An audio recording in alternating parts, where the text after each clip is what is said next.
Professor Nazmul Hasan Kalimullah এবং রাশিক রহমান, স্বাগত আপনাদের দুজনকেই পালস অফ পলিটিক্স এর আজকের আয়োজনে। খুব তাৎক্ষণিক সিদ্ধান্তের ভিত্তিতে আজকের অনুষ্ঠানটি আয়োজন করছি। রাশিক রহমান, আপনার একটি ফেসবুক পোস্ট এবং ডক্টর নাজমুল হাসান কলিমুল্লাহর কাছ থেকে কিছু তথ্য পেয়ে আমি আলোচনা। রাশিক রহমান, আপনি আপনার ফেসবুক পোস্টে লিখছেন যে আলহামদুলিল্লাহ এইমাত্র জানতে পারলাম ভারতে একটি সর্বদলীয় সভা হয়েছে, যেখানে সর্বসম্মতিক্রমে জননেত্রী শেখ হাসিনাকে সসম্মানে পূর্ণ নিরাপত্তায় বাংলাদেশে প্রত্যাবর্তন করবার সিদ্ধান্ত গৃহীত হয়েছে। অত্যন্ত গোপনীয়তার সাথে এই গুরুত্বপূর্ণ বৈঠক অনুষ্ঠিত হয়। জয় বাংলা, জয় বঙ্গবন্ধু। আপনার পোস্ট থেকে পড়লাম। আপনি এই যে শেখ হাসিনাকে ফিরিয়ে নেয়ার পূর্ণ নিরাপত্তায় প্রত্যাবর্তন করবার সিদ্ধান্ত গৃহীত হয়েছে, এই তথ্যটির উৎস কি, কোথা থেকে জানলেন, কিভাবে জানলেন, কে দিল এই তথ্য? ডক্টর কলিমুল্লাহ এরকম কথা বলছেন, যার কারণে আপনাদের দুজনকে নিয়ে আজকের এই বিশেষ আয়োজন। জি, রাশিক রহমান। আপনাকে ধন্যবাদ আমাকে আজকের অনুষ্ঠানে আমন্ত্রণ জানানোর জন্য। প্রথম কথা হচ্ছে, আমাদের তো বিভিন্ন পর্যায়ে বন্ধু বান্ধব পৃথিবীর বিভিন্ন জায়গায় আছে। এখন সঙ্গত কারণে আমাকে কে বলেছেন সেটা আমি বলতে যাব না। তার থেকেও বড় কথা হচ্ছে যে আমার কাছে মনে হয়েছে যে নিউজটা খুবই প্রাসঙ্গিক বর্তমান পরিস্থিতির সাথে। কারণ দিনের শেষে বাস্তবতা হচ্ছে যে বাংলাদেশ বলুন, ভারত বলুন, নেপাল, শ্রীলঙ্কা, মালদ্বীপ, পাকিস্তান, যেই দেশকে আপনি টেনে আনেন না কেন, দিনের শেষে গণতান্ত্রিক অভিযাত্রা, গণতান্ত্রিক মূল্যবোধ সুরক্ষিত না হলে আসলে কেউই তো নিরাপদ না। আর এই দক্ষিণ এশিয়ায় যে কোনো একটি বৃহৎ দেশ, এই ক্ষেত্রে বাংলাদেশ তো বটেই, সেখানে গণতান্ত্রিক মূল্যবোধ বলতে কি বোঝায়? শুধু কি একদিনের নির্বাচন? না। জুলাই আগস্টের যে আন্দোলনটা হয়েছে সেখানে অবশ্যই অনেকগুলো কারণ মিলেই তো এই পরিবেশ বা পরিস্থিতি তৈরি হয়েছে। সেখানে নির্বাচনও একটা আলোচ্য বিষয় ছিল বটে, তাই না? তা নির্বাচনটা কেন? গণতন্ত্রের জন্য। এখন কোন দেশে প্রতিদিন যদি মৃত্যু উপত্যকায় পরিণত হয়, কোন দেশে আপনি যদি বিনা বিচারে মৃত্যুবরণ করেন, সেটা আগে পেছনে অথবা ভবিষ্যৎ যেভাবে আপনি হিসাবে ধরেন না কেন, সেটা যে খুব শুধুমাত্র বাংলাদেশের জন্য বাংলাদেশের মাঝে সীমাবদ্ধ থাকবে তা না, সেটা তো পৃথিবীর অন্য সকল দেশকে প্রভাবিত করবে। সেই জায়গা থেকে আমি যেটুকু খবর পেয়েছি, ভারত একেবারেই সুস্পষ্টভাবে বাংলাদেশের গণতান্ত্রিক অভিযাত্রা অব্যাহত থাকুক এবং সেই অভিযাত্রায় আওয়ামী লীগের মতো একটি বৃহৎ দল সেও অংশগ্রহণ করতে পারুক, এই জায়গাটায় তারা ঐক্যবদ্ধ জায়গায় আছেন। এটার মানে এই নয় যে সে অন্য কোনো দলকে গণতান্ত্রিক অভিযাত্রায় অংশগ্রহণ করুক, এটা চায় না। এটার মানে যে সকলে মিলে অংশগ্রহণ করুক, এটা চায়।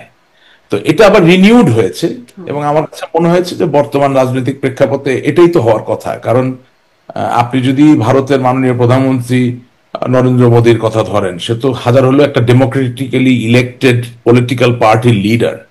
হি himself is a democratically elected political soul. So obviously কোনো না কোনো একটা মেকানিজমে কিছুদিন পর পর পলিটিক্যাল কনভিকশন এবং কমিটমেন্টের যেই জায়গাটা, এটা রিনিউয়াল তো প্রয়োজন হবে এবং সেই রিনিউয়ালের জায়গাটাই এখানে এসেছে। এটার সাথে ভারত নির্ভরতা বা দালালি করা বা কারো কাছে নিজেকে বিক্রি করে দেওয়ার কোনোই সম্বন্ধ।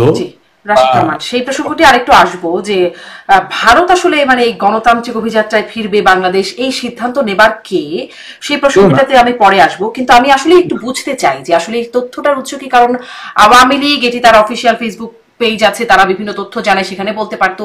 আমি এই আপনার পোস্ট দেখার পরে কিছু মানে অনেকের সাথে কথা বলবার চেষ্টা করেছি, যদিও এখন গভীর রাত, সবার সাথে কথা বলবার সুযোগ নাই, কারো কাছ থেকে এই তথ্যটি পাচ্ছিলাম না। আমি নাজমুল হাসান কলিমুল্লাহ, আপনার কাছ থেকেও একটু এই বিষয়টা শুনি, যেহেতু আপনিও এই তথ্যটি পেয়েছেন বলে আমি জানছি।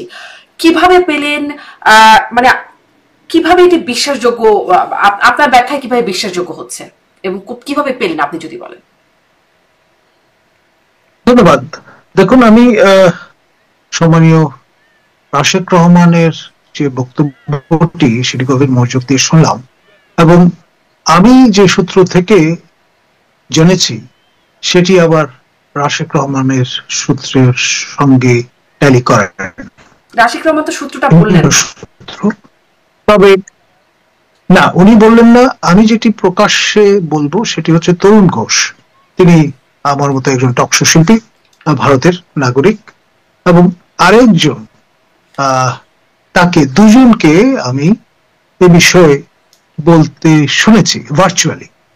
এবং তরুণ ঘোষ আরেক ধাপে গিয়ে বলেছেন যে এই সর্বদলীয় পার্লামেন্টারি যে বৈঠক তার আগে ভারতের মহামান্য রাষ্ট্রপতি মুর্মু তার সঙ্গে মাননীয় প্রধানমন্ত্রী নরেন্দ্র মোদী তিনিও দেখা করেছেন এবং অবহিত করেছেন বিষয়টি। 1, 2, 3 নম্বর যে বিষয়টি সেটি হচ্ছে আপনার ভারত সরোগেট মাদার বা ধাত্রী মাতা হিসেবে ভূমিকা পালন করেছে মহান মুক্তিযুদ্ধের সময়, এবং অনেকে আরেকটু আশা করে বলেন যে বাংলাদেশ রাষ্ট্রের আতুরঘর হচ্ছে ফোর্ট উইলিয়াম, অর্থাৎ ইস্টার্ন কমান্ডের যে সদর দপ্তর সেখানটায়, এবং একটা সাজ রবও আছে। আপনার বেশ কিছুদিন ধরে যে কথাটি চাউর হয়েছে যে ভারত দুটি ক্যাটাগরাইজেশন ফেলেছে সারা বিশ্বের দেশগুলোকে, সবচেয়ে ওভারওয়েলমিং মেজরিটি কান্ট্রিজ তারা মিত্র, আর হাতে গোনা কটি দেশ তারা শত্রু রাষ্ট্র। তার মধ্যে সম্প্রতি 6টি রাষ্ট্রের আপনার লেভেলিং তারা করেছেন, তার মধ্যে 5ম স্থানে আছে বাংলাদেশ শত্রু রাষ্ট্র হিসেবে। খেয়াল করেন, এটি খুবই গুরুত্বপূর্ণ একটা, আমি মনে করি ডিজুরো বেসিস, যে আপনার 71-এ মুক্তিযুদ্ধের সময়ও ইন্দিরা সরকার প্রায় 1 বছর ধরে নানান রকম প্রিপারেটরি গ্রাউন্ড তৈরি করেছে, এবং 6 ডিসেম্বর যে যুদ্ধ ঘোষণার ব্যাপারটি ঘটেছিল সেটারও একটা পরতে পরতে প্রিপারেশন ছিল। নভেম্বর থেকেই যশোর সেক্টরে ভারতীয় আপনার ট্যাঙ্ক প্রবেশ করেছিল বলে পাকিস্তানিরা দাবি করছিল। এখন তার একেবারে উড়িয়ে দেওয়া যায় না। ইনফরমালি প্রবেশের পরে যখন পাকিস্তান বিমান হামলা করে বসলো ভারতে, সম্ভবত 3রা ডিসেম্বর, তারপর ভারতের আর কোনো উপায় ছিল না যুদ্ধ ঘোষণা না করে, কারণ that was a unilateral aggression, aggressive posture, যেটি সম্প্রতি আমরা দেখেছি ইসরায়েল ইনল্যাটারালি অ্যাকশনে গেছে এগেইনস্ট আইরান, সেরকম একটা বিষয়। যাই হোক, ইতিহাসের অংশ। বাংলাদেশের সামনে কিছু একটা ঘটতে চলেছে, তার প্রিপারেটরি অংশ হিসেবে এই যে শত্রু রাষ্ট্র হিসেবে চিহ্নিত করা, তারপর আম পাঠানোর যে ম্যাঙ্গো ডিপ্লোমেসি, সেটার ভেতরে খবর যেটি, সেটি হচ্ছে আমরা পাঠিয়েছি আম, কিন্তু সবিনয়ে তা গ্রহণ করা হয়নি। শেষ পর্যন্ত দূতাবাসের আমাদের লোকজনই বা তার পরিবার পরিজন সেটা কনজিউম করেছেন। জি, কিন্তু ওই যে মানে সর্বদলীয় বৈঠকে যে সিদ্ধান্ত হয়েছে বলে বলছেন ডক্টর কলিমুল্লাহ, মানে ভারতের মিডিয়া, তরুণ ঘোষের বরাত আপনি দিচ্ছেন, কিন্তু ভারতের মিডিয়াতে তো আমি অনেকগুলো পত্রিকা মানে মেইন স্ট্রিম দেখবার চেষ্টা করলাম, তারা অপারেশন সিন্দুর নিয়ে কথা বলছেন, ট্রাম্পের পলিসি নিয়ে কথা বলছেন, কিন্তু বাংলাদেশের প্রধানমন্ত্রীকে বাংলাদেশে প্রত্যাবর্তনের বিষয়ে কিছু কথা হয়েছে, সেখানে তো এটি আসছে না। মানে ভারতের মিডিয়াতে আবার অনেক রকম মিডিয়াতে কথাবার্তা হয়, অনেক গুজব হয় ভারতে। এটি গুজব না, আপনারা কিভাবে নিশ্চিত হচ্ছেন? কারণ আওয়ামী লীগ এটি দাবি করছে না কোথাও। করবার কথা নয়। আমি রাশেক রহমান বোধহয় কিছু বলতে চেয়েছিলেন, আপনারটুকু শুনে নিয়ে একই প্রশ্ন রাশেক রহমানকেও করবো, আপনার কাছ থেকে একটু শুনে নিই একটু। ঠিক আছে, আমি যেটি বলবো সেটি হচ্ছে এটিও শোনা গেছে যে সপ্তাহখানেক আগে মাননীয় ভারতের প্রধানমন্ত্রী নরেন্দ্র মোদী শিলগুড়ি নেক, যেটাকে চিকেন নেক বলি আমরা, সেই জায়গায় তার পদচিহ্ন এঁকে গেছেন, ঘুরে গেছেন, পার্সোনাল টাচ দিয়ে গেছেন। সেটাও খুব সাজেস্টিভ। এখন আপনার কতগুলো অপশন আছে, তার মধ্যে একটি হচ্ছে সার্জিক্যাল স্ট্রাইক, আরেকটি হচ্ছে আপনার ড্রোন হামলার মতো কিছু বিষয়, আরেকটি হচ্ছে একেবারে সরাসরি আপনার বেলিজারেন্ট একটা পোস্টার নিয়ে এগিয়ে আসা, এবং তার ফলে ডিজুরো বেসিস যেটা অলরেডি তৈরি হয়েছে, শত্রু রাষ্ট্রের বিরুদ্ধে কিন্তু আপনি অ্যাকশনে যেতে পারেন, মিত্র রাষ্ট্রের বিরুদ্ধে নয়। এবং আপনি জানেন যে এরকম একটি সর্বদলীয় বৈঠক আয়োজন করা হয়েছিল আমাদের মাননীয় সাবেক প্রধানমন্ত্রী, বা এক অর্থে যিনি পদত্যাগ করেননি বলে জনশ্রুতি আছে, তিনি 2029 পর্যন্ত তার ক্যারিয়ার সে পর্যন্ত বহাল আছেন বলে কেউ কেউ মনে করেন। তো সেই বিষয়টা সঙ্গে এটার একটা যোগসূত্র আছে যে তিনি হয়তো পূর্ণ নিরাপত্তা সহ উইথ ডিগনিটি বাংলাদেশে প্রত্যাবর্তন করতে পারেন। এবং সেই সঙ্গে আরেকটি সম্ভাবনা আছে হয়তো যে বর্তমান যে ইউনূস শাহী হুকুমত আছে, এই হুকুমতের আমলে হয়তো নয়, পরবর্তী আরেকটি হুকুমত যেটি আপনি আরো আলোচনার জায়গা তৈরি করছেন যে ইউনূস হুকুমতের আমলে নয়, পরবর্তী, তাহলে পরবর্তী আরো কিছু হবার একটা জায়গা আপনি দেখতে পাচ্ছেন কিন্তু হয়তোবা আগামী মাসে। আমি আপনার কাছে গুরুত্বপূর্ণ কথা বলেছেন, আমি আসবো আপনার কাছে যে ইউনূস হুকুমতের পরে আগামী মাসে হয়তোবা নতুন হুকুমত আসবে, সেটা নিয়ে কথা জানতে চাইবো। রাশেক রহমান, এই আপনার কাছে ওই একই প্রশ্ন, আপনি তথ্যটা ডক্টর কলিমুল্লাহ যেমন একজনের বরাত দিয়ে বলছেন বা কিছু বরাত দিচ্ছেন, আপনি কোনো তথ্য সূত্র বলছেন না, কিন্তু আপনার কাছে আপনার দল বলছে না, মানে দলের অফিসিয়াল বলার জায়গা আছে, দলের মুখপাত্র হিসেবে দাবি করে কেউ বলছে না, ভারতের কোনো গণমাধ্যম বলছে না, আপনি আসলে কেন বলছেন? মানে দল থেকে কোনো দায়িত্বপ্রাপ্ত হয়েছেন আপনি এটা বলবার জন্য? আচ্ছা, প্রথম কথা হচ্ছে যে দলের মুখপাত্র আছে নাকি কেউ? জানা নাই, মাঝখানে কয়েকজন দাবি করেছেন, কিন্তু আপনি এত বড় প্রোগ্রাম করতেছেন। আমি বলেছিলাম আপনাকে, আমাদের একটা কথা হয়েছে, মোহাম্মদ আরাফাত একটা সময় বলেছেন, দাবি করেছেন জিজ্ঞাসা করেন, তাহলে যেটা হয় কি যে আমাকে যে আপনি আমন্ত্রণ জানালেন না, ওই জায়গাটাকে ছোট করা হয়ে যায়। দলের মুখপাত্র আছে কিনা আপনিও জানেন না, আমি বিশ্বাস করি। ওই যে ওই একবারই দেখে জেনেছিলাম, তারপরে আর জানি না। বিবিসিও মুখপাত্র বলে বরাত দিচ্ছে, কিন্তু নাম বলেন। আপনি তো একজন প্রতিষ্ঠিত গণমাধ্যম কর্মী, আপনি তো কোনো কাগজ পান নাই। বাংলাদেশ আওয়ামী লীগের মুখপাত্র হতো মুখের কথা না, আমি এসে বললাম আমি আগামীকালকে থেকে মুখপাত্র, ব্যাপারটা তো এরকম না। বাংলাদেশ আওয়ামী লীগের একটা সেন্ট্রাল কমিটি আছে, বাংলাদেশ আওয়ামী লীগের একটা প্রেসিডিয়াম আছে, সকলে মিলে একটা সিদ্ধান্ত নিবেন, হ্যাঁ, সেখানে আপনি অফিসিয়ালি জানবেন। ওই যে যেটা বললেন যে বাংলাদেশ আওয়ামী লীগের অফিসিয়াল পেজ, তার মাধ্যমে জানবেন যে অমুক আমাদের আজকে থেকে মুখপাত্র। It's a very big post, it's not a small thing. তো এখন আমি তো আর কখনো আওয়ামী লীগের মুখপাত্র হিসেবে নিজেকে দাবি করিনি। আমি আপনাকে আপনার অনুষ্ঠানে সবসময় বলেছি যে আমি আওয়ামী লীগের একজন সমর্থক, এবং আমি শক্তভাবে বিশ্বাস করি, এখনো বলছি, যে বঙ্গবন্ধু শেখ মুজিবুর রহমান বাংলাদেশের যে রাজনৈতিক পট ইতিহাস, এর থেকে তাকে অস্বীকার করার কোনো সুযোগ নেই।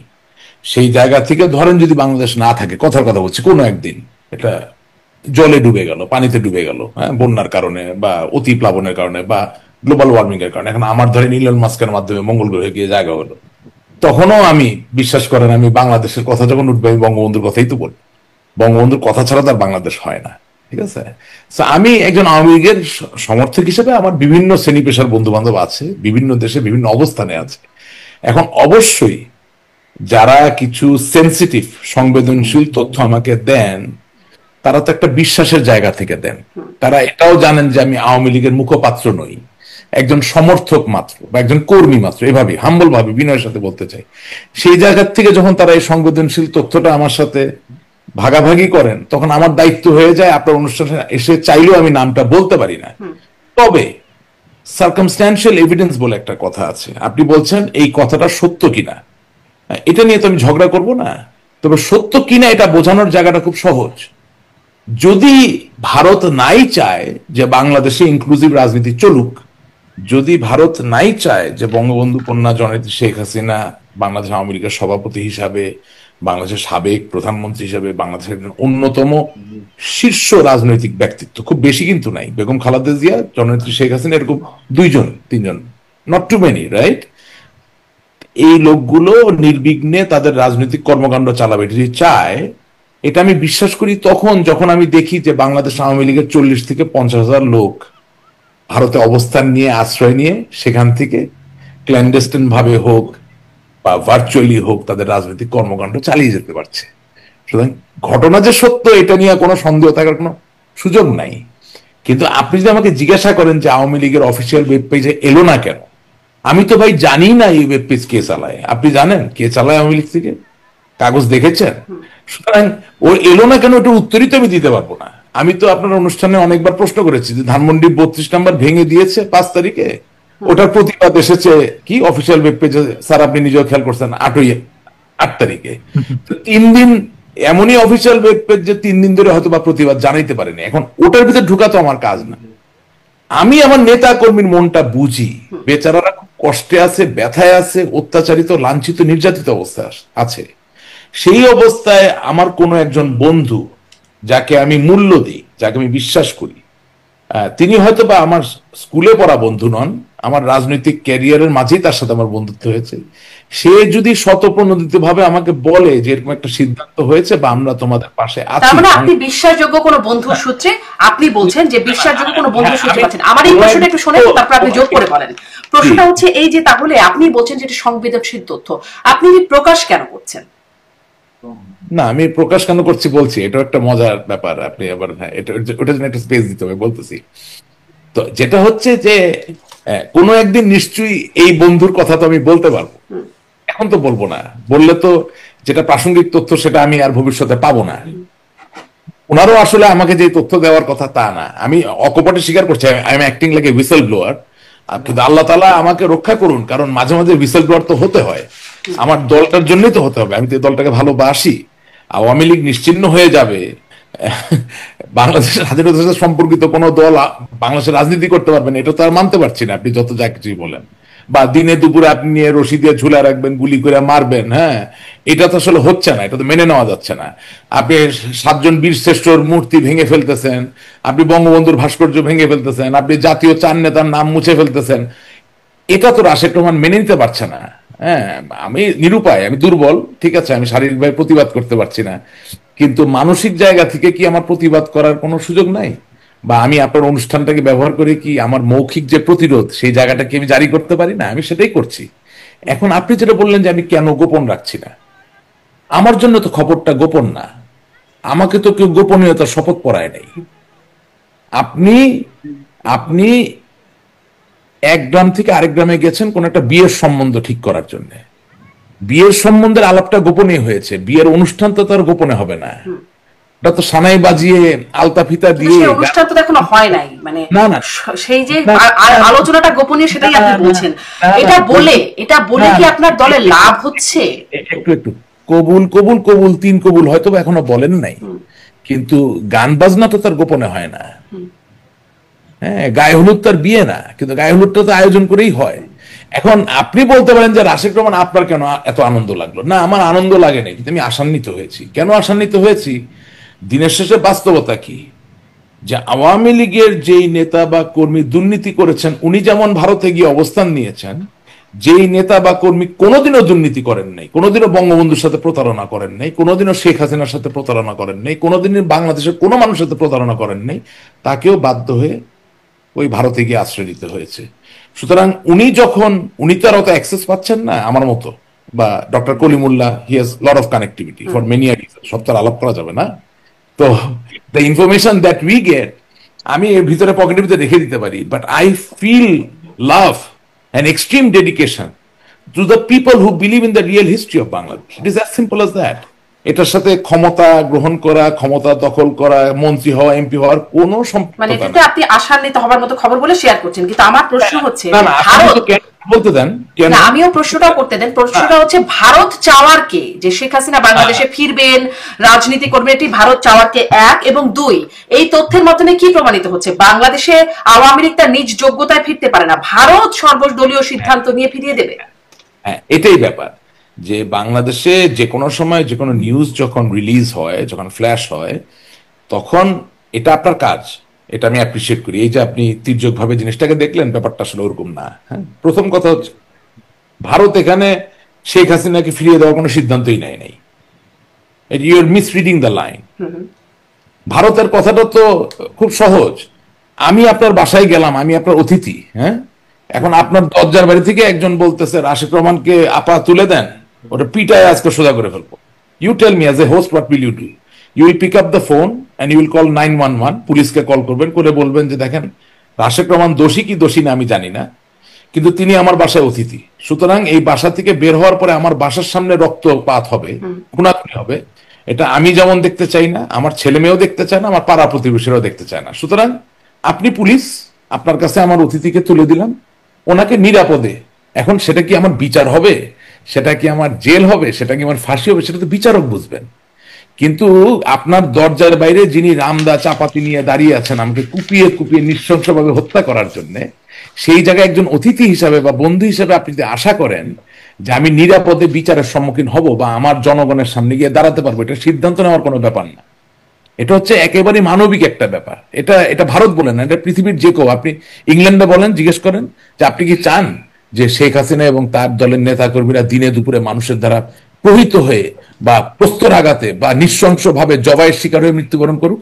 কেউ হ্যাঁ বলবে না, সবাই বলবে যে no, we want law to take its own course. So এখানে যেটা বললেন প্রথম প্রশ্ন, এটা এখানে প্রাসঙ্গিক হচ্ছে না। দ্বিতীয় প্রশ্নটা কি ছিল আপনার, যে আমরা কি ভারত নির্ভর কিনা?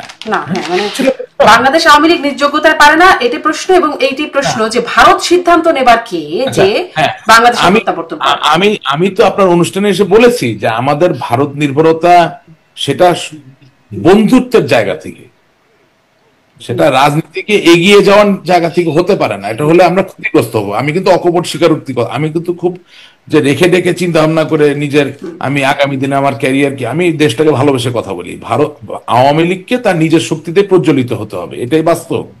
এবং এই যে সর্বদলীয় সংহতির যে জায়গাটা, যে বাংলাদেশে সকলের অংশগ্রহণের মধ্যে দিয়ে একটা রাজনৈতিক অভিযাত্রা পরিচালিত হোক, এর সাথে আওয়ামী লীগের ভারত নির্ভরতার তো কোনো সম্পর্ক নাই। আমি তো আপনার অনুষ্ঠানে প্রথমে বলেছি যে ভারত চায় একটি সুস্থ রাজনৈতিক প্রবাহ দ্বারা, অর্থাৎ গণতান্ত্রিক প্রবাহ দ্বারা পরিচালিত হোক বাংলাদেশে। কারণ সেটা হলেই যেই ক্ষমতায় থাকুক না কেন, ভারতও এটার থেকে বেনিফিটেড হবে। তো ভারতের স্বার্থপর হওয়ার তো অধিকার আপনি কেড়ে নিতে পারবেন না, সবাই তো সবার স্বার্থ বুঝবে। আজকে মার্কিন যুক্তরাষ্ট্রের পাশে যে মেক্সিকো একটা প্রতিবেশী রাষ্ট্র, সেখানে যদি মনে করেন গণতান্ত্রিক পদ্ধতি বিরাজ না করে স্বৈর শাসক বসে যায়, এটা কি আপনি মনে করেন মার্কিন যুক্তরাষ্ট্র খুব পছন্দ করবে? করবে না, তারাও গণতান্ত্রিক ধারা চাইবে, তাই না? তো এখন ঘটনা হচ্ছে যে হ্যাঁ, 5ই আগস্টের আগে আমাদের যে অবস্থান ছিল সেখানে ত্রুটি বিচ্ছুত ছিল। আপনার অনুষ্ঠানে আমি এসে বলেছি আমি এখনো মনে করি আমাদের ত্রুটিগুলো আমাদের স্বীকার করতে হবে। কিন্তু বর্তমানের যে পরিস্থিতি বিরাজমান, সেখানে কি কোনো ত্রুটি নাই? তা নিশ্চয়ই আছে। আমি এখন এই জায়গায় আরেকটু আপনার কাছে স্পষ্ট হই যে তাহলে মানে, কারণ এই প্রশ্নটা আমি ডক্টর কলিমুল্লার কাছে যে প্রশ্ন করবো তার সাথেও রেলিভেন্ট, যে ভারত আপনি বলছেন সর্বসম্মতিক্রমে জননেত্রী শেখ হাসিনাকে সসম্মানে পূর্ণ নিরাপত্তায় বাংলাদেশে প্রত্যাবর্তন করবার সিদ্ধান্ত মানে গৃহীত হয়েছে। সেই সর্বদলীয় সভায় প্রত্যাবর্তন করার সিদ্ধান্ত নিয়েছেন না, সেটা আমার লেখনীতে দুর্বলতা থাকতে পারে। বেসিক্যালি তারা দেখতে চান, they want this environment to prevail. উনি তো কোনো ক্ল্যান্ডেস্টাইন অপারেশন করবেন না। আমি বুঝতে পারিনি আসলে কি চাই, ভারত কি করছে, আপনি মানে লেখনীতে দুর্বলতা মানে কি? ভারত চাচ্ছে তার প্রতিবেশী দেশে একটি গণতান্ত্রিক আবহ বিরাজমান, জায়গাটা এখানে পরিষ্কার। অবশ্যই ভারত কোনো সামরিক বিমান নিয়ে, সামরিক ব্যক্তিকে নিয়ে, অস্ত্র নিয়ে এসে কাউকে বসাই দিবে না, এই কথা তো আমি লিখতে যাবো না, আমি তো উন্মাদ না। এটা ভারত সসম্মানে পূর্ণ নিরাপত্তায় বাংলাদেশে প্রত্যাবর্তন মানে কি? Yes, of course. আমি কি যখন শেখ হাসিনা যখন বাংলাদেশে ফিরবেন, ভারতের পক্ষ থেকে বা আমেরিকার পক্ষ থেকে বা ইংল্যান্ডের পক্ষ থেকে এই আহ্বানটা আসতে পারে না যে ওনাকে পূর্ণ নিরাপত্তা দিবেন? নিরাপত্তা মানে কি? তার তো মানে বাংলাদেশের যে প্রচলিত আইন, কারণ এখন যেভাবে চলছে তার তো তার বিচারের সম্মুখীন হওয়ার কথা। এখন নিরাপত্তার কোনো প্রচলিত আইন নেই, এটা আপনাকে কে বলেছে? না, নিরাপত্তার আইন বলছি, আমি বলছি যে এখন যে প্রচলিত আইন, বাংলাদেশে বিচার কার্যক্রম যেহেতু চলছে, নিরাপত্তার আইনের কথা বলছি না, আমি বলছি যে বিচার কার্যক্রম চলছে যেহেতু, অতএব প্রচলিত আইন অনুযায়ী তার এখন বিচার কার্যক্রম মোকাবেলা করার কথা। বিচার কাজের তো কিছু এক্সট্রাঅর্ডিনারি সাইডও আছে না? আপনি ধরেন, আমি যদি এখন এগুলো বলি অনেকের ভালো লাগবে না। ধরেন আমি তো প্রায়শই নেলসন ম্যান্ডেলার কথা বলি, জেলে ছিল। তো জেলে থাকলে তো তার রায় হয়ে গেছে, তার সাথে তো আলাপ আলোচনা কোনো বিষয় নেই, সে জেলেই তো বসবে। কিন্তু তাকে তো ওই আইনটাকে বাকিয়েই তার মধ্যে থেকে তাকে এনে তার সাথে দফায় দফায় আলোচনা চলেছে না? তো এখন আপনি জননেত্রী শেখ হাসিনার বিচার করবেন কি করবেন না, ওটা পরের কথা। যদি করেনও, আপনি যদি শেখ হাসিনার মুখে তালা লাগায় দেন জোর করে, সেটা তো কেউ সাপোর্ট করবে না। আপনি কি আমার কথাটা বুঝতে পারছেন কিনা? শেখ হাসিনা তো এখনো বলছে কিসের বিচার করেন, বিচার করতে পারলে করেন, প্রমাণ করতে পারলে করেন। উনি তো মোকাবেলা করতে চাচ্ছেন, আমি যা কথাবার্তা যা শুনলাম। কিন্তু আপনি যদি একটা ফার্স তৈরি করেন, মানে একটা সার্কাস তৈরি করেন in the name of A trial, তাহলে তার আপনি ওনাকে আনতে পারছেন না। তো এখন বিদেশি কমিউনিটির একটা অংশ তো ইন্ডিয়া বটে, এটাকে ছোট করে দেখার কোনো সুযোগ নাই। India is the 5th largest military power in the whole world. Not only that, they are now within the first 5 economic powers of the world, correct? And growing. ওই জায়গা থেমে যায়নি, and growing.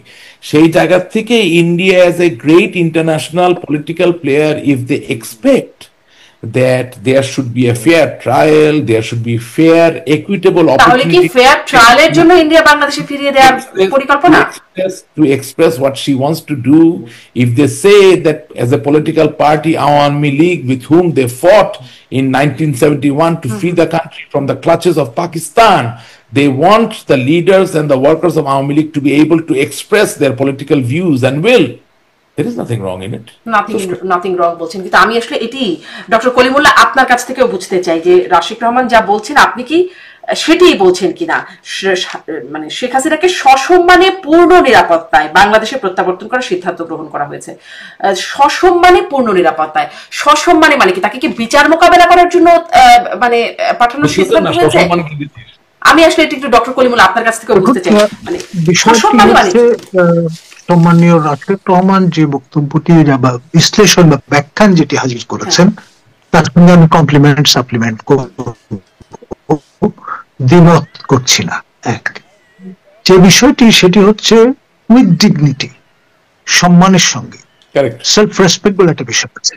খেয়াল করে দেখেন আপনার আমাদের মাননীয় সাবেক প্রধানমন্ত্রী বা এখনো কেউ কেউ বলেন যেহেতু তিনি পদত্যাগ করেননি বা তার পদত্যাগপত্র পাওয়া যায়নি সেটা নিয়ে একটা ধোঁয়াশা আছে,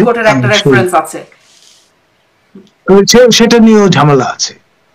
তাহলে খোলাসা করে বলতেই হবে মাননীয় তৎকালীন প্রধান বিচারপতি এবং আরেকজন মাননীয় বিচারপতি দুজনেই সেনা হেফাজতে ছিলেন 5 তারিখ অনওয়ার্ড। এখন সেনা হেফাজতে থেকে কিভাবে ফুল বেঞ্চে বসলেন সে রেফারেন্স দিলেন, এখানে কোন রকমের হায়াটাস বা ঝামেলা আছে। তারপরে যে বিষয়টি সেটি হচ্ছে একজন দণ্ডিত ব্যক্তি, আমাদের মাননীয় বর্তমান প্রধান উপদেষ্টা professor doctor Yunus, Nobel laureate, তিনি যখন শপথ গ্রহণ করেছেন তখন দণ্ডিত ব্যক্তি হিসেবে শপথ গ্রহণ করেছেন। আমাদের সিনিয়র সাংবাদিক এ কে এম পাটোয়ারি যখন এই বিষয়টা নিয়ে টক শোতে এটা ইস্যু হিসেবে তুললেন তখন তড়িঘড়ি করে তার এই দণ্ড মওকুফের ব্যবস্থা হলো। খেয়াল করেন, মানে একটার পর আরেকটা, মানে একটা ত্রুটি থেকে আরেকটা, মানে তার তো রায় হবার কথা ছিল যেদিন কথা, তখন হয়নি। বিষয়টা হচ্ছে তিনি যেদিন শপথ গ্রহণ করেছেন সেদিন তিনি দণ্ডিত ব্যক্তি হিসেবেই শপথ গ্রহণ করেছেন। এটা একটা প্রেসিডেন্স তৈরি করলো। কিন্তু ভবিষ্যতে কেউ যদি সরকার প্রধান হন দণ্ডিত অবস্থায়ও, তাহলে এই যে প্রেসিডেন্স তৈরি হলো সেটা দেখে করা যাবে, কেউ মন্ত্রী হতে পারবেন দণ্ডিত অবস্থায়। আইনের যে প্র্যাকটিস, যে আপনি যদি পুরনো কোনো দৃষ্টান্ত দেখাতে পারেন এট হোম অর অ্যাব্রড, তাহলে সেটি দিয়ে আপনি ভবিষ্যতে একই ধরনের কাজ করতে পারবেন। স্পিরিট অফ দ্য ল তাই বলে। মানে তাহলে ওই যে সসম্মানে এখানে নানান রকমের গোজামিল আছে, এখানে নানান রকম গোজামিল আছে, মানে পটভূমিতে সেই বিষয়গুলো ফোরফ্রন্টে আসবেই। কদিন লুকিয়ে রাখবেন? কদিন আপনি কোয়ার্সিভ একটা স্টাইলে সবার মুখ বন্ধ করে রাখবেন? সেটা তো সম্ভব হবে না। আপনার বাক স্বাধীনতা বলতে একটা বিষয় আছে, তাই না? এখন ধরুন রাশেক রহমান দেশের বাইরে আছেন, তিনি যতটা ফ্রিলি কথা বলতে পারছেন, আমি হয়তো অতটা ফ্রিলি কথা বলতে নাও চাইতে পারি, মানে কিন্তু বিষয়টা ফ্রিলি কথা বলতে চাইতে মানে ভয় কিসের? ভয় ডেফিনেটলি আছে। আপনার যে কোনো সময় আমার শ্রদ্ধেয় জ্যেষ্ঠ সহকর্মী প্রফেসর আবুল বারকাতকে কদিন আগে কথা নেই বার্তা নেই মাঝরাতে তুলে নিয়ে যাওয়া হয়েছে। শিক্ষক মানুষ, সেই ভয়টা আপনারও আছে। আচ্ছা, আপনি বলছিলেন, জি সেটি ভয় বুঝলাম, স্পষ্ট একদম, মানে তাকে সসম্মানে ফেরানোর পরিকল্পনাটা কিরকম? আপনি বলছিলেন যে ডক্টর ইউনূসের হুকুমতে না হলেও হয়তো আগামী মাসেই, সেই বিষয়টাকে একটু স্পষ্ট করবেন, মানে কি আগামী মাসে কি? দেখুন, আপনার যে অবস্থাটা তৈরি হয়েছে গোপালগঞ্জে, এটা কি মেটিকুলাস ডিজাইনের অংশ না? এই প্রশ্নটা কেউ কেউ তুলছেন। আবার কেউ কেউ বলছেন যে মাস্টার মাইন্ড যারা, তারা হোমওয়ার্ক করেই গিয়েছেন বাঘের মতো তর্জন গর্জন করতে করতে। আবার ফিরবার সময় আমরা দেখলাম মার্জার বা বেড়ালের মতো সাজোয়া জানে মাথা নুইয়ে ঢুকে পড়ছে। মানে তাদের সেই মর্দানি আর অবশিষ্ট নেই। তো এই বিষয়গুলো এবং তার প্রতিক্রিয়ায় জেলা প্রশাসন যে ব্যর্থতার পরিচয় দিলেন, ব্রিটিশ আমল বলুন, পাকিস্তান আমল বলুন, বাংলাদেশ আমল বলুন, সবসময় আমরা দেখছি জেলা প্রশাসন কোন গোলমালের আশঙ্কা করলে তৎক্ষণাৎ 144 ধারা জারি করার ঘোষণা দিয়ে দেন। এখানে ট্যাগিং এর ভয়ে জেলা প্রশাসন আপনার সেটা থেকে বিরত থাকলেন, এবং আপনার যখন লাইভ অ্যামুনিশন ব্যবহার হলো, মানুষের মৃত্যু ঘটলো, তারপর তার 144 ধারা জারি করলেন, দায় সারলেন। তারপর আবার সেটাতেই শেষ হলো না, বিষয়টা সান্ধ্য আইন জারি করা হলো, এবং সান্ধ্য আইন জারি করে সেটা আবার এক্সটেন্ড করা হলো, তারপর আবারও 144 ধারা জারি করা হলো, এবং তারপর হুট করে আবার এই যে মেসেজটা কিছু কিছু ক্ষেত্রে চাউর হয়েছে, ফলে তড়িঘড়ি করে আপনার যেখানে পিনাকি ভট্টাচার্য প্যারিসে বসে একটা পরিকল্পনা আনফোল্ড করলেন যে হে গোপালগঞ্জবাসী, তোমরা মেইন স্ট্রিমের সঙ্গে যদি যুক্ত হতে চাও, this is almost like last call, এখনই সময়, তোমরা রাজি হয়ে যাও, আর তা না হলে তোমাদের বিরুদ্ধে অবরোধ রচনা করা হবে 1 মাসের জন্য, খাদ্য সরবরাহ বন্ধ করে দেওয়া হবে, ঔষধপত্র যাবে না, বিদ্যুৎ, জল, গ্যাস সব বন্ধ করে দেওয়া হবে, যে সরকারি দপ্তরগুলো আছে সেখানে যারা সেবা দান করছেন তাদের সবাইকে উইথড্র করে নিয়ে আসা হবে, এবং যেটাকে আমরা কোস্ট আর্থ পলিসি বা পোড়ামাটি নীতি বলি সেটি অবলম্বন করা হবে। 1 মাস সময়ের মধ্যে যারা বেরিয়ে আসবেন তারা আর কখনো ফেরত যেতে পারবেন না, এবং 1 মাস পরে যেটি হবে সেটি হচ্ছে এই অঞ্চলের নামও পাল্টে দেওয়া হবে। গোপাল নামটার সঙ্গে ঠাকুরের একটা সংস্পর্শ আছে, সনাতন ধর্মাবলম্বীদের একটা বিষয় আছে, মধুয়া সম্প্রদায়ের একটা সংশ্লেষ আছে, সুতরাং এটাকে চিরতরে কবর দিয়ে সেখানে হয়তো একটা আরবি বা ফার্সি নামের কোনো গঞ্জ জুড়ে দেওয়া হবে। যেমন পাকিস্তানিরা নেত্রকোনা বা এইসব আশপাশের অঞ্চলগুলোকে কোনটার নাম দিয়েছিলেন নেসারাবাদ, কোনটার নাম দিয়েছিলেন কায়দাবাদ, সেরকম একটা ইসলামীকরণ চলবে। এই হুমকি দেওয়ার পর আমরা দেখলাম খুব তড়িঘড়ি করে সান্ধ্য আইন, তারপর যেটাকে বলে 144 ধারা জারির যে বিষয়টা সেটা উবে গেল। এই যে সর্বশেষ হঠাৎ করে আপনার 180 ডিগ্রি সমারসল্টে চলে যাওয়ার যে দৃষ্টান্তটা প্রশাসন দেখালো, এর সঙ্গে এই সর্বদলীয় ঐকমত্যের একটা সম্পর্ক থাকলেও থাকতে পারে। কিন্তু আপনি এটাকে মানে 180 ডিগ্রি টার্ন কেন বলছেন? মানে সব সময় তো আর কারফিউ জারি থাকবে না বা সান্ধ্য আইন জারি থাকবে না, এক সময় তো উঠাবেই। কিন্তু যে পিনাকি অঙ্গুলি হেলনের দেশ উঠে বসে, তিনি যেহেতু এরকম একটা পলিসি আনফোল্ড করে দিয়েছেন, ধরেই নেওয়া হয়েছিল যে অ্যাকর্ডিংলি এই পলিসিটা পার্সু করা হবে। কিন্তু এইটাও একটু বলবেন, পিনাকির অঙ্গুলিহীন মানে মানে পিনাকি নির্দেশনায় দেশ উঠে বসে। আমি এই প্রসঙ্গটা কেন বলছি, কারণ হচ্ছে আপনার এই যে ঐতিহাসিক উপকরণ সমৃদ্ধ 32 নম্বরের জাদুঘরটি, যেটি জনগণের সম্পত্তি, ব্যক্তি মালিকানাধীন নয়, সেই বাড়িটি, ঐতিহাসিক বাড়িটি, স্থাপনাটি প্রথমে সেই স্থাপনা সহ আশপাশের সকল ভবন পুড়িয়ে দেওয়া হলো, এবং আমাদের জলের গানের যিনি দলনেতা আপনার আনন্দ, তিনি এক কাপড়ে যদি বেরিয়ে না যেতেন তিনি অগ্নিদগ্ধ হয়ে মারা যেতেন। এবং মজার ব্যাপার হচ্ছে এই রাহুলের যে বাসায় বসবাস, জমিলা আইনুলের যে সম্পত্তি, সেইটিতে ফ্রান্সের মহামান্য রাষ্ট্রপতি এসেছিলেন, পদচিহ্ন রেখে গেছিলেন। সেই সূত্র ধরে রাহুল ফরাসি দূতাবাসে শরণাপন্ন হন এবং রাজনৈতিক আশ্রয় নিয়ে প্যারিসে উপনীত হন, যেখানে এর আগের রেজিমের সময় পিনাকি ভট্টাচার্য রাজনৈতিক আশ্রয় নিয়ে অবস্থান করছিলেন। খেয়াল করেন, এটা গেল প্রথম ধাপ। দ্বিতীয় ধাপে আমরা দেখলাম যে পিনাকির সার্বিক তত্ত্বাবধানে বুলডোজার নিয়ে এসে দুদিন ধরে এই মচ্ছব চলল, এই ভয়ঙ্কর মচ্ছব, অর্থাৎ আমাদের 32 নম্বর ভাঙা। অমূল্য কিন্তু পিনাকি সমৃদ্ধ ভট্টাচার্যের নির্দেশনায় যদি এটি হয়, পিনাকি ভট্টাচার্য বলেছিলেন সেনাপ্রধানকে সরাতে, পিনাকি ভট্টাচার্য বলেছেন রাষ্ট্রপতিকে সরাতে, তা তো হয় নাই। কিন্তু সেটি আলোচনাটা না হয় আরেকদিন করবো। আমি আসলে এটি একটু বুঝতে চাই, ভারত পূর্ণ নিরাপত্তায় কিভাবে বাংলাদেশে শেখ হাসিনাকে ফিরাবে, ভারত কিভাবে নিরাপত্তা দেবে, ভারত কিভাবে ফেরাবে? দেখুন, আমাদের উড়োজাহাজে করে আমাদের ক্রুরা সসম্মানে নিরাপদে বাংলাদেশ থেকে ভারতে নিয়ে গেছে আমাদের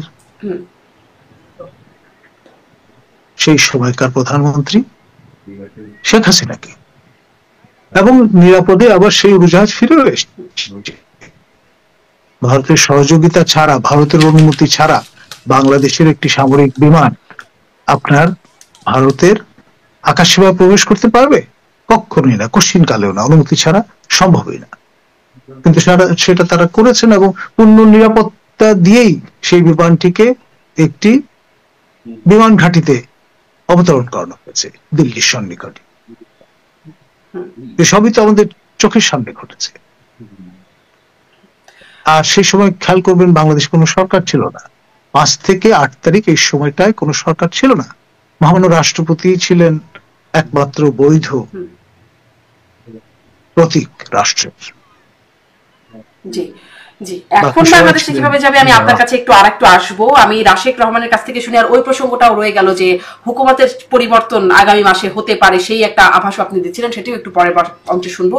রাশেক রহমান, আপনার কাছ থেকে একটু শুনতে চাই যে সেনাপ্রধান 25শে ফেব্রুয়ারি বলেছিলেন যে নিজেদের মধ্যে কাদা ছোড়াছুড়ি করলে সার্বভৌমত্ব বিপন্ন হবে, তিনি এরকম হুঁশিয়ারি দিয়েছিলেন। সেটির কি কোনো বহিঃপ্রকাশ? কারণ ভারত কিভাবে আসলে চাইতে পারে আমাদের দেশে কে রাজনীতি করবেন, কার বিচার হবে বা কি হবে বা নিরাপত্তা দিতে পারে, ভারত কিভাবে এটা করতে পারে? এখানে কোনো সার্বভৌমত্বের লঙ্ঘনের জায়গা আছে কিনা? আরে, আমি তো আপনাকে বারবার বলছি যে এই বক্তব্যের মাঝে কোথাও ভারতের কোনো কিছু চাপিয়ে দেওয়ার ব্যাপার তো খুঁজে পাবেন না। এটা তো বারবার এটা পুশ করতেছেন, এটা আপনার কাজ, ঠিক আছে। বাট এখানে ভারত তার ডিজায়ার এক্সপ্রেস করার সাথে বাংলাদেশের সার্বভৌমত্বের কোনো সম্পর্ক নাই। এটা ভারতের পলিটিক্যাল ফোর্সেস গুলোর একটা ডিজায়ার যে বাংলাদেশে ভালো রাজনীতি প্রতিষ্ঠিত হবে। তাহলে সিদ্ধান্ত বলছেন যে তার এই শব্দটাকে ভুল। আরে সিদ্ধান্ত কি? আমি যদি একটা বোর্ড মিটিং করি, কথার কথা বলছি, আমরা যে একটা সিদ্ধান্ত নিই, একটা রেজলিউশন হয় না, ইটস এ রেজলিউশন। বাংলায় তো অনেক শব্দ আসলে ইংরেজির সাথে ইচ্ছা সিদ্ধান্তের মধ্যে পার্থক্য আছে। ডিজায়ার একটা সিদ্ধান্ত, it's a decision. Resolution is a decision and a brute decision is a decision. এখন ইংরেজিতে একটা সুবিধা আছে, কিছু কিছু শব্দের 6-7টা শব্দ পাবেন, বাংলায় সেখানে কিছু সীমাবদ্ধতা আছে। এই জন্য তো জন মেইনার্ড কেইনস বা অ্যাডাম স্মিথের যে ইকোনমিক যে থিওরিগুলো ইকোনমিক্সের, সেগুলোকে সম্পূর্ণ ভালোভাবে বাংলায় করা যায় নাই। বাংলায় আপনি ডেবিট ক্রেডিট করেন, ভালো বাংলা কি আকলন বিকলন, অনেক বেশিরভাগ 99.99% লোক তো জানেই না আকলন বিকলন কি জিনিস। এই জন্য বলছি যে হ্যাঁ, আমি তো স্বীকার করে নিচ্ছি যে আমার লেখায়ও দুর্বলতা আছে, আবার আপনার কাজ বুঝতে চাওয়া, আমি আপনাকে বোঝানোর চেষ্টা করছি। সিদ্ধান্তটা কি? সিদ্ধান্তটা একটা খুবই প্রাসঙ্গিক যৌক্তিক চাওয়া। সেটা আমার প্রতিবেশী, তার পাশে গণতন্ত্র প্রকাশিত হবে, প্রস্ফুটিত হবে, সমুন্নত হবে, এই চাওয়ায় তো দোষের কিছু নাই। আর এটাও তো ঠিক যেটা ডক্টর নাজমুল কলিমুল্লাহ সাহেব বললেন যে দুইটা দেশের পারস্পরিক সহযোগিতা না থাকলে শুধু শেখ হাসিনা কেন, ডক্টর মোহাম্মদ ইউনূসও তো দিল্লিতে বেড়াতে যেতে পারবেন না নিরাপদে। দুজনের সহযোগিতা তো লাগবে। এখানে তো একটা সার্ভারের সাথে আরেকটা সার্ভার, যখন আপনি আমি জুমে সংযুক্ত আছি, আমাদের তো you are in a different state, I am in a different state, and Dr. Nazmul Hasan Kalimullah is in a different country altogether. So there are many servers which are shaking hands with each other. So যে কোনো জিনিস smoothly করতে গেলে সেই হ্যান্ডের হাত মেলানোর যে ব্যাপার, এটা তো not only metaphoric, it is very practical and a reality also. আমি একটু এই জায়গাটায় আসি।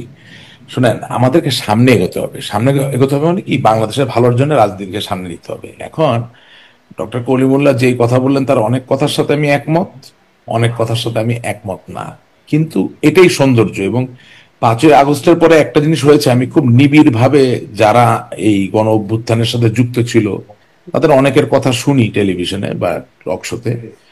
আমার কাছে মনে হয় যে তারা ইন্টেলেকচুয়াল একটা পার্সুটের জায়গায় রং অর রাইট, সঠিক হোক বা ভুল হোক, দাঁড়া করানোর চেষ্টা করতেছে। তার মানে হচ্ছে দিনের শেষে সংগ্রামটা শুধু মাঠে না, সংগ্রামটা একেবারে ইন্টেলেকচুয়ালি একাডেমিক ভাবেও করতে হবে। হ্যাঁ, আমার সাথে আমি আশা করি আমাদের শিক্ষাবিদ মহোদয় উনি একমত হবেন। আমি সেই জায়গা থেকে বলতে চাচ্ছি, দেখেন খোমেনি যখন ফিরে আসলো ইরানে, পাহলভি সার ইরানে, তখন তো খোমেনির নামে সাদা ছিল, সে তো শপথ গ্রহণ করেছে, ঠিক আছে না? আপনি ধরেন ডোনাল্ড ট্রাম্পের কথা যদি ধরেন, সে যে রাষ্ট্রপতি হলো, তো তাকে তো অভিযুক্ত করা হয়েছে, তার নামে তো রায়ও ঘোষিত হয়েছে যে সে দোষী, বাট সে হয়েছে এখন। এবং শুধু তাই না, ওই যে নেলসন ম্যান্ডেলার কথা যে বললাম, যে জেলে অভিযুক্ত অবস্থায়, রায় ঘোষিত অবস্থায় তো জেলের ভিতরে, সেখান থেকে তো বেরিয়ে আসছে। গণ অভ্যুত্থান যখন হয়ে যায় তখন আসলে আপনি অভিযুক্ত কি অভিযুক্ত না, আপনার নামে সাজা আছে কি না আছে, ইট ইজ ইমমেটেরিয়াল। স্যার আপনি বেয়াদবি নেবেন না, এটা আমার বক্তব্য, আমার জায়গা থেকে, হ্যাঁ, ইতিহাস থেকে যা পাই, এটা নতুন করে আমার বানানোর কিছু নাই, মানে ইতিহাসের জায়গা থেকে বলছি। ধরেন বঙ্গবন্ধু শেখ মুজিবুর রহমান 1972 সালের 10 জানুয়ারি ফিরে এসেছেন, উনি কি দেশদ্রোহিতার কারণে অভিযুক্ত ছিলেন না? ওনার জন্য কি করা হয় নাই? হয়েছে তো। জনগণ যখন আপনার সাথে থাকবে, যত দোষী আপনি দোষী হন, বা কোনো শক্তিশালী গোষ্ঠী যখন আপনার সাথে থাকবে, লেনিনের সাথে বলশবিজরা ছিল, তারা তো সংখ্যাগরিষ্ঠ ছিল না, কিন্তু তারা অসম্ভব রকম সক্রিয় ছিল। যখন এরকম একটা গোষ্ঠী থাকবে, তখন কয়টা রায় আছে না আছে ইট ডাজেন্ট ম্যাটার, আমাদের ওই জায়গাটা যেতে হবে। এটা কারণ হচ্ছে কি, না হলে আমরা একটা দেওয়ালের সাথে ফাইট করতে পারি না, আমাদেরকে একটা জীবিত সত্তাকে, জীবিত এটাকে স্বীকৃতি দিয়ে আমাদের এগোতে হবে, সামনের জায়গায় যেতে হবে। আবার দেখেন, আপনি যদি রাশিয়ান কমিউনিজমের উদাহরণ ধরেন, তাহলে এই যে পেরেস্ত্রয়কা, এই যে ডুমা, যেখানে দাঁড়িয়ে বড় বড় বক্তব্য এই কমিউনিস্ট পার্টির লোকরা দিত, যেটা চির অম্লান ভাষ্যর একটা আইডিয়া, কার্ল মার্কসের কমিউনিজম, হ্যান তেন অল দিস। তো এই সংগ্রাম শুরু হলো লেনিনের হাত ধরে, শেষ হলো মিখাইল গর্বাচেভের সময় গিয়ে। তার মানে আন্দোলনের শুরু মানে যে সে সফল হয়ে গেল তা না, এটা এক জায়গায় গিয়ে ব্যর্থ হতে পারে, এক জায়গায় গিয়ে সফল হতে পারে, এটা পারপিচুয়াল নেচারের কোনো জিনিস না। তার মানে এই যে জুলাই আগস্টের যে অভ্যুত্থান হয়ে গেল, এই অভ্যুত্থানটা সঠিক ছিল না, সঠিক ছিল কিনা, বা এটা আদৌ অন্যায় ছিল কিনা, এটা প্রমাণ করার দায়িত্ব যারা ভুক্তভোগী তাদের। তার মানে কিন্তু আমি আসলে ভারতের সিদ্ধান্তের জায়গাটাই আরো বুঝতে চাচ্ছি। রাশিদ রহমান, আমি একটু প্রশ্ন করি, মানে ভারত কি চাচ্ছে তাহলে? মানে ভারত যে সিদ্ধান্ত নিচ্ছে বলে বলছে, আমি একটু শুনি আপনার কাছে, আপনি প্রশ্নটা করি। ভারত কি চাচ্ছে শেখ হাসিনাকে বিচারের মোকাবেলা করতে? ভারত কি চাচ্ছে শেখ হাসিনাকে ক্ষমতায় বসিয়ে দিতে? নাকি ভারত চাচ্ছে শেখ হাসিনা দেশে ফিরে নির্বাচন? কি চাচ্ছে? হ্যাঁ, ভারত কি চাচ্ছে এক কথায় বলছি, ভারত চাচ্ছে বাংলাদেশ কোনোভাবে মৌলবাদী জঙ্গিবাদী রাষ্ট্র না হোক, ভারত চাচ্ছে বাংলাদেশে গণতন্ত্র প্রতিষ্ঠিত হোক। সিম্পল কথা। সেটা কিভাবে গণতন্ত্র প্রতিষ্ঠিত হবে, কিভাবে? সেটা তো ভারতের সাথে বসে আমরা আলাপ করে আপনাকে জানাতে পারি, সেটা আপনি আমাকে দায়িত্ব দেন, আই উইল ট্রাই। বাট এখন আপাতত এই বিষয়ে কিছু জানেন নাই আপনারা, শুধুমাত্র ভারতের সর্বদলীয় সভায় এটি সিদ্ধান্ত হয়েছে। আমি একটু নিজেকে সবসময় ডাউনগ্রেড করে কথা বলতে পছন্দ করছি। এটার কারণ হচ্ছে যে আমি এখন এই মুহূর্তে যেটুকু পেলাম সেটুকু নিলাম। এই যে আপনার সাথে কথা বললাম, অবভিয়াসলি আমার বন্ধুদের সাথে তো আবার কথা হবে, তাদেরকে জিজ্ঞাসা করবো যে দেখেন আমরা তো এই প্রশ্নের সম্মুখীন হচ্ছি, আপনারা কি বলেন, বিশ্লেষণটা নিব। বাট এখনকার জন্য ব্যাপারটা পরিষ্কার, দুটো জিনিস। একটা হচ্ছে ভারত বলে না, যে কোনো দেশই কখনো চাবে না তার প্রতিবেশী রাষ্ট্র মৌলবাদী বা জঙ্গবাদী হয়ে যাক। কোন রাষ্ট্রই চাবে না তার প্রতিবেশী রাষ্ট্রতে গণতন্ত্র বিকশিত না হোক। এখন ভারত বোঝে কিনা যে ঐতিহাসিকভাবে পূর্ববর্তী তাদের কিছু দায়িত্ব ছিল, সেটা আরেক দিনের আলাপ। আওয়ামী লীগ বোঝে কিনা তার পূর্ববর্তী সময় কিছু করার ছিল কিনা, সেটা নিশ্চয়ই আরেক দিনের আলাপ। কিন্তু আজকের আলাপটা হচ্ছে যে ভারতের রাজনৈতিক সংহতির জায়গা হচ্ছে ভারত চায় বাংলাদেশে গণতন্ত্র বিকশিত হোক, প্রতিষ্ঠিত হোক। আর এটার ডিরাইভেটিভ ক্যালকুলাসের মতো যদি ডিরাইভেটিভ করেন, মানে যদি ডিরাইভ করার চেষ্টা করেন, তাহলে আপনি যেটা পাবেন যে বাংলাদেশের রাজনীতির পটে আপনি শুধুমাত্র বিএনপি কে নিয়ে যেমন দাবি করতে পারবেন না যেটা গণতান্ত্রিক রাষ্ট্র, আবার আওয়ামী লীগকে বাদ দিয়ে আপনি দাবি করতে পারবেন না যেটা গণতান্ত্রিক রাষ্ট্র। সো কিছু কথা আছে মানুষের মুখে বলা লাগে না। তো ভারত তো এতদিন চাইলো না, মানে ভারত যদি গণতান্ত্রিক রাষ্ট্রই চায় তো এতদিন তো চাইলো না। বিএনপি কে যখন নির্বাচন থেকে বাদ রাখা হলো, বিএনপি জামাত, তখন তো আসলে ভারত চায়নি। সেটা এই যে আমি যখন একটা কথা বলি, আমি কথাটা বললাম কেন যে ভারত তার ঐতিহাসিক দায়িত্ব পূর্বে পালন করেছে কিনা সেটা আরেকদিন আলাপ করতে হবে, করাই যাবে। হ্যাঁ, সেটা তো উনি একজন বিশিষ্ট নির্বাচন পর্যবেক্ষক, উনিও বিষয়ে ওনার মতামত দিবেন। আবার আওয়ামী লীগের জায়গা থেকে আওয়ামী লীগ দায়িত্ব পালন করেছে কিনা সেটাও আরেকদিন আরেক অনুষ্ঠানে আলাপ করা যাবে। কিন্তু আজকের এই টপিকটা যেহেতু প্রচন্ড রকম গুরুত্বপূর্ণ একটা ব্যাপার, আমি নিজেও অনেক প্রশ্নবানের সম্মুখীন হয়েছি। মার্কিন যুক্তরাষ্ট্র, সুইডেন, ইংল্যান্ড, ইন্ডিয়া, বিভিন্ন জায়গা থেকে মানুষ আমাকে ফোন করছে। মানে আওয়ামী লীগেরও অনেক লোক বিশ্বাস করে না যে ভারতের নেতৃবৃন্দরা চায় বাংলাদেশে গণতন্ত্র বিকশিত হোক। এটা একটা অ্যামেজিং ব্যাপার। ধরেন আমাকে ফেসবুকে গালিগালাজ করতেছে না বুঝেই, কি বুঝলো আল্লাহ খোদা ছাড়া কেউ জানে না। আরে ভাই, আপনি সোনিয়া গান্ধী হন, আপনি নরেন্দ্র মোদী হন, কি আপনি মমতা ব্যানার্জি হন, আপনি যদি ভারতের দায়িত্বে থাকেন, আপনি কি চাবেন নাকি যে আপনার পাশের দেশে গণতন্ত্র চলে না? এটা না বুঝতে চাইলেন, মানে এটা তো পরীক্ষিত যে চাইতে তো পারেই পাশের দেশে। এটা কারণ হচ্ছে যে ডিসকোর্সে বিলিভ করা, বিশ্বাস করা নেতা কর্মীর যে সাংস্কৃতিক পরিবর্তন এবং বিবর্তনের জায়গা, সেটাকে আমরা নিশ্চিত করি নাই। আমরা হঠাৎ করে নতুন কোনো কথাকে সহজে গ্রহণ করতে পারি না। আমাদের জীবনটা অকারণে জটিল। শুনেন, বাংলাদেশের এখন এমন এক অবস্থা, বাংলাদেশের এই সময়ে যদি নিজামুদ্দিন আউলিয়া জন্মগ্রহণ করতো ডাকাত হিসাবে, মানে ডাকাত নিজামুদ্দিন হিসাবে, আপনি লিখে রাখেন আমার কাছ থেকে, উনি আউলিয়া হতে পারতেন না। কারণ ডাকাতের সংখ্যা এত বেশি হয়ে গেছে। এই নিজামুদ্দিন যখন ডাকাতের থেকে নাম খারিজ করতেন, কেটে দিতেন, তখন অন্য ডাকাতরা এমন গালিগালাজ করতো, সে চিন্তা করতো বাবা আমার আউলিয়া হওয়ার দরকার নাই, আমি ডাকাত ছিলাম, ডাকাতই থাকি। ব্যাপারটা হচ্ছে যে এই দেশে সুস্থ স্বাভাবিক যুক্তিসঙ্গত কোনো কথা তো আপনি কোথাও বলতে পারছেন না। আপনি না তত্ত্বাবধায়ক এই সরকারের সাথে বলতে পারেন, না আপনি বিএনপির সাথে বলতে পারেন, না আপনি আওয়ামী লীগের সাথে। আমি আপনাকে একদম অকপট একটা কথা বলি, অনেকে পছন্দ হবে না কথাটা। আপনি সারাদিন ডক্টর ইউনূসকে গালি দেন, দিতে পারেন, এটা তো আপনার গণতান্ত্রিক অধিকার। কিন্তু আপনি যে পরিসংখ্যান নিয়ে বসেন, হ্যাঁ, তো বাংলাদেশ আওয়ামী লীগের যত মামলা হয়েছে মিথ্যা মামলা, সেই মামলা ৯৯% মামলা মিথ্যা মামলার বাদী কে? ডক্টর ইউনূসের সরকার, জামাত ইসলামী নাকি বিএনপি? বিএনপি। আপনি ইউনূসকে গালি দিচ্ছেন কেন? আপনি জানেনই না কাকে গালি দিতে হবে। আপনার রিয়েল প্রবলেমটা কার সাথে নেগোসিয়েশন করতে হবে। আমি ওয়ার্ডটা কিন্তু বলছি নেগোসিয়েশন, শত্রু বলি নাই। আপনি যদি কাউকে ভুগিয়ে থাকেন, কারোর সাথে যদি ভোগান্তির সম্পর্ক তৈরি করে থাকেন, আর তো হাতটা ধরে বলতে হবে ভাই যা হয়েছে আসার সামনের দিনে চলেন একটা কিছু একসাথে করি, বা ভাই এত রাগ করছেন কেন, ভাই ভাই না ভালো, ভাই আমি আমার কষ্ট হচ্ছে, আসেন ভাই বুকে আসেন, কিছু একটা করতে হবে, তাই না? এই ভাই না ভালো, ভাই বুকে আসেন, এই কথাটা কে বলবে? এই কথাটা কার জায়গা থেকে বলছেন? না, সে কে বলবে সেটা পরের কথা। আপনার অনুষ্ঠানে আমি বহুদিন বলেছি, এটা যে কোনো জ্ঞানী গুণী শিক্ষিত মানুষও একমত হবে। এই কথাটাকে এখন আপনি আপনার জায়গা থেকে বলছেন? শেখ হাসিনা তো এই কথা বলছেন বলে মনে হচ্ছে না। তিনি বরং বলছেন কত ধানে কত চাল দেখে নেবেন, মামলা মোকাবেলা করতে ফিরবেন তিনি। আপনি অবশ্যই আমাকে এই অনুষ্ঠানে শেখ হাসিনা কি বলছেন সেটা শোনার জন্য ডাকেন না। আপনি ডাকেন আমাকে একজন আওয়ামী লীগের সমর্থক বা নেতা বলেন, থ্যাংক ইউ, এটা আপনার উদারতা। আমি খুব বড় কোনো নেতা আসলে না ওইভাবে, কিন্তু আমি একেবারে সততার সাথে আওয়ামী লীগকে ভালোবাসি, বঙ্গবন্ধু, সে জায়গা থেকে ডাকেন। আমি কি বলতে চাই, খুব মানবিক কথা বলছি, এটার জন্য তো নেত্রীর নাম টানার কোনো দরকার নেই। হ্যাঁ, এটার জন্য খালেদা জিয়ার নামও টানার দরকার নেই। আমার জায়গাটা কি সহজ, তো আপনি খুব শুনবেন কি, মানুষের অধিকারকে সমুন্নত রেখে কথাগুলো বলছি। 2015 সালের পেট্রোল বোমার নাশকতায় আপনি 48,000 মামলা করলেন পুরা দেশে, তাইলে 48,000 গুণ 250 কত হচ্ছে? প্রায় 1 কোটি, রাইট? 1 কোটি লোক এই মামলাগুলোর ভিতরে চলে আসলো। মামলা করা তো আপনার অধিকার, কিন্তু মামলা বিচার হবে সেটা আপনার যেমন অধিকার, যার নামে করেছেন তারও কিন্তু অধিকার। তাহলে আপনি মামলা করলেন 1 কোটি লোকের নামে কাছাকাছি, এই মামলাগুলো 1 বছরের ভিতরে তদন্ত করে শেষ করেন, যে দায়ী তাকে জেলে পাঠিয়ে দেন, যে জরিমানা হবে তার জরিমানা নিয়ে নেন, আর যে দায়ী না তাকে আপনি ছেড়ে দেন। কি করলেন? এই 48,000 মামলা 2015 সালে করলেন, 2024 সাল পর্যন্ত একটা মামলাও শেষ হয়নি, ঝুলে আছে।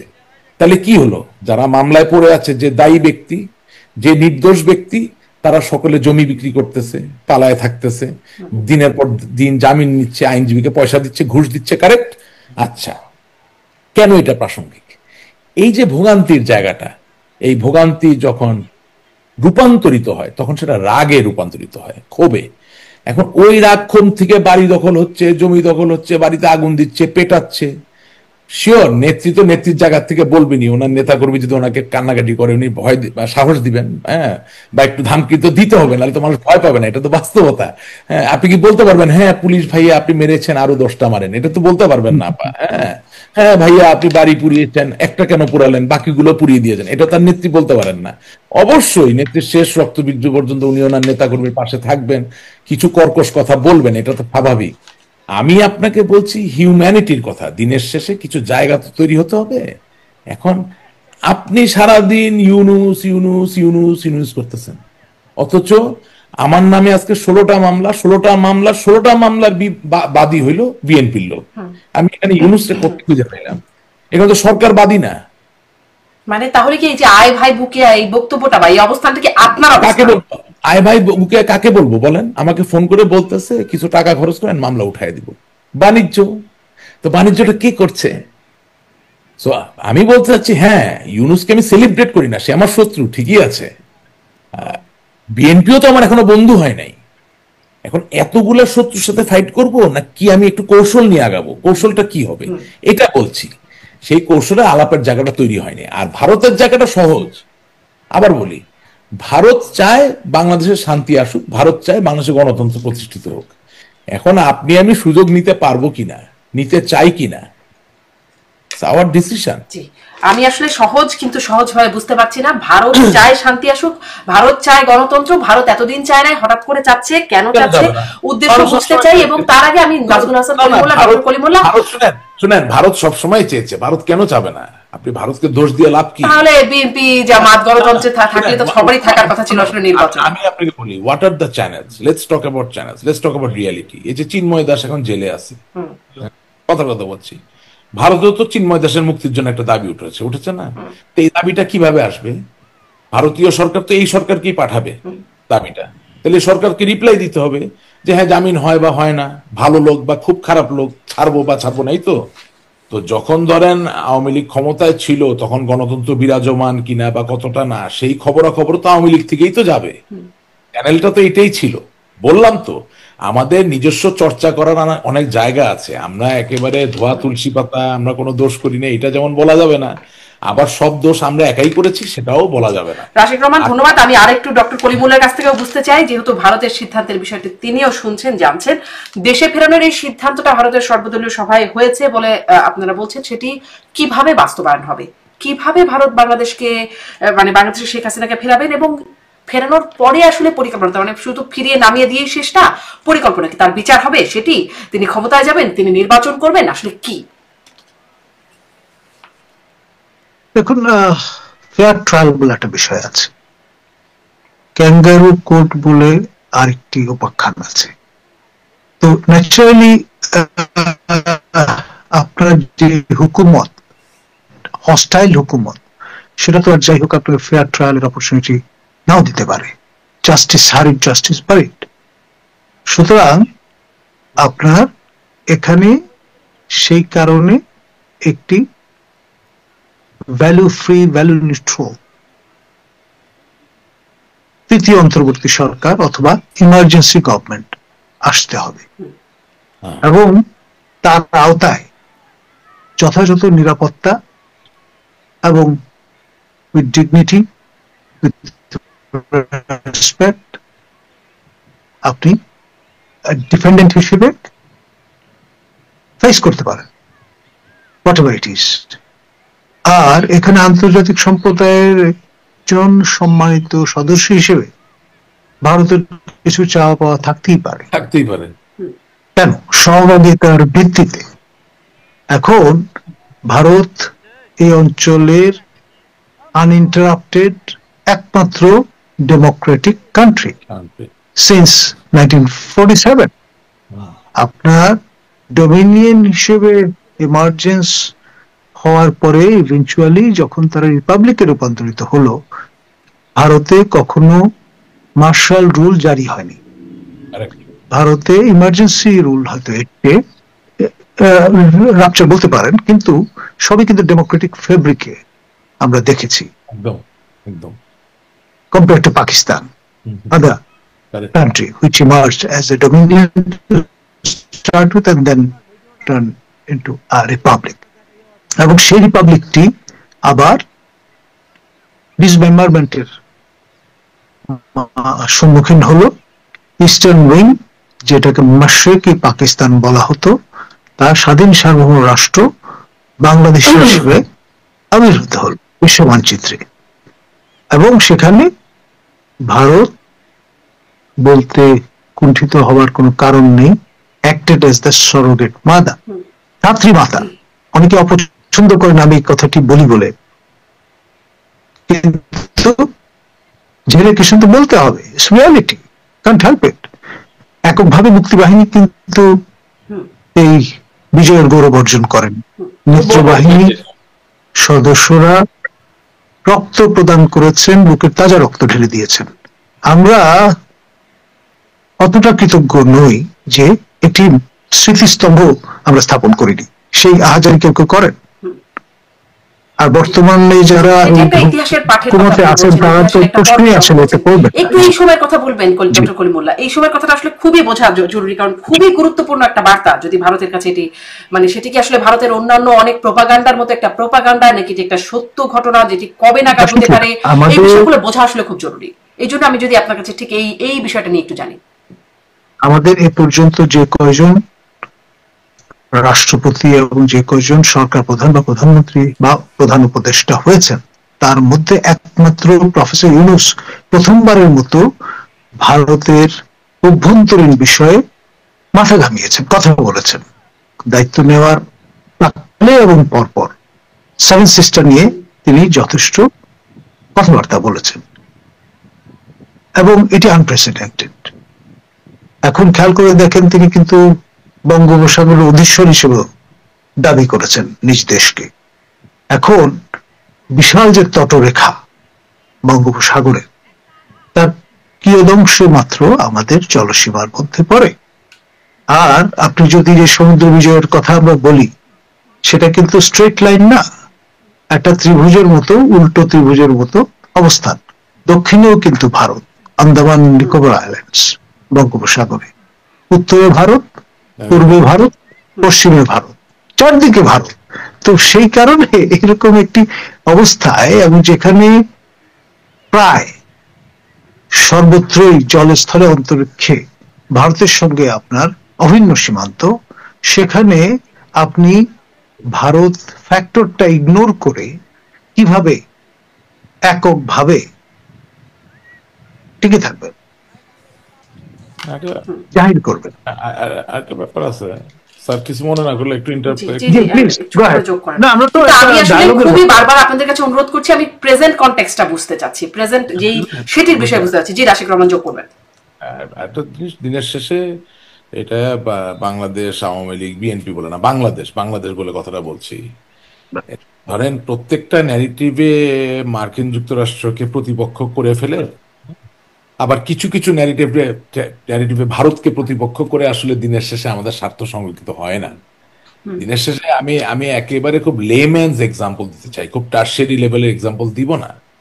আপনি চিন্তা করেন যে 1945 এর সেকেন্ড ওয়ার্ল্ড ওয়ারে হিরোশিমা নাগাসাকির এনোলা গে এবং ফ্যাট বয়, এই দুইটা নিউক্লিয়ার উইপেনের এক্সপ্লোশনের মধ্য দিয়ে জাপান যেই অ্যাট্রোসিটির সম্মুখীন হয়েছে, যার জন্য তাদেরকে তাদের supreme commander the emperor himself Hirohito had to surrender. সেই জায়গা থেকে জাপান কিন্তু যার কাছে সারেন্ডার করলো, তার হাত ধরেই আজকে ওয়ার্ল্ডের 3 নাম্বার লার্জেস্ট ইকোনমি, কিছুদিন আগেও 2 নাম্বার লার্জেস্ট ইকোনমি ছিল, ঠিক আছে না? আবার আপনি যদি কোরিয়ান পেনিনসুলায় চলে যান, তাহলে সাউথ কোরিয়া আমেরিকা হাত ধরে যে জায়গায় পৌঁছিয়েছে উন্নতির চরম শিখরে, ঘরে ঘরে স্যামসাং বলেন, হাউন্ডাই বলেন, it is there, it is evident, right? আমি কথাগুলো বলছি কেন? আমি বলছি এই কারণে যে আপনার তো দেশ কারো কাছে বিক্রি করার দরকার নাই, কিন্তু আপনার আবার যেসব দেশ পরাক্রমশালী, ওদের ইগোতেও তো আবার হার্ট করার দরকার নাই। আপনি আপনার কিছু স্বার্থ আমেরিকায় রয়ে গেল, এদিকে আপনি আমেরিকায় গালিগালাজ করতেছেন, it doesn't make any sense.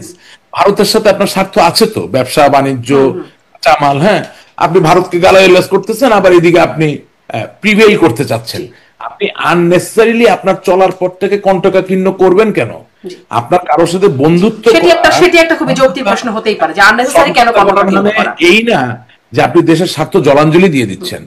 আপনার যে বন্ধু ধনী বন্ধু, আপনি ধনী নন, আপনার কাছে কথা বলছে আপনার চাকরি নাই, আপনার বন্ধুর কাছে আপনার দক্ষতার যে হালনাগাদ যে খাতা সেটা দেখিয়ে যদি তার মাধ্যমে আপনি ভালো কোনো একটা কাজ পেয়ে সসম্মানে দাঁড়িয়ে যেতে পারেন বা আরো এগিয়ে যেতে পারেন, এতে তো হারানোর কিছু নাই। জি, মানে আপনার এই বক্তব্যটা স্পষ্ট, অযথা কণ্ঠকাকীর্ণ করা কেন সেই জায়গাটা স্পষ্ট।